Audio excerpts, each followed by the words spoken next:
Some folks, like this reporter, went with a classic look for their high school prom.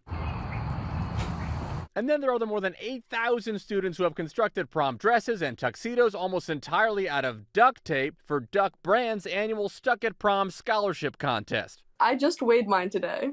What'd we get? 23 pounds. Pennsylvania's Emmeline Holland here is one of the finalists for this year's contest, now in its 25th year.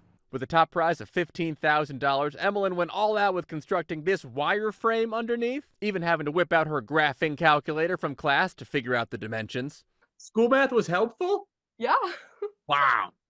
Crazy. Now from entirely hot pink to a whole array of bright colors as California's Alessia Gonzalez channeled the Incan princesses of her Peruvian roots with this prom dress. I focus on making small details because in the end, like the small turn into something big. However, she says so many small pieces of tape did eventually land on three of her Yorkies, Sally, Marvel, and Chiquito. Okay, now let's get to this swashbuckling finalist for the tuxedo category, seen here dueling with his younger brother outside of their Ohio home. Me and my brothers have been making duct tape weapons since, like, first grade. Delano Young here is one of 5 boys, and he says he'd already been making chainmail out of duct tape since first grade. However, he says it was the ultimate dream to construct an entire suit of armor out of duct tape, so much so that he even had to take down a second brother.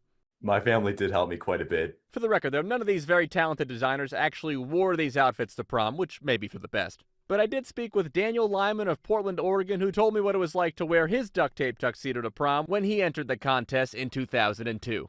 It was very silly. It was very fun. Also, you can't dance in a duct tape outfit. It just tears. So here's the deal. At duckbrand.com, you can vote until 12 p.m. on Wednesday, and there'll be a winner for both the dress and tux category. But watch out, there might be one more entrant coming in strong on the ballot late. Me, in New York for ABC News. I'm Danny New.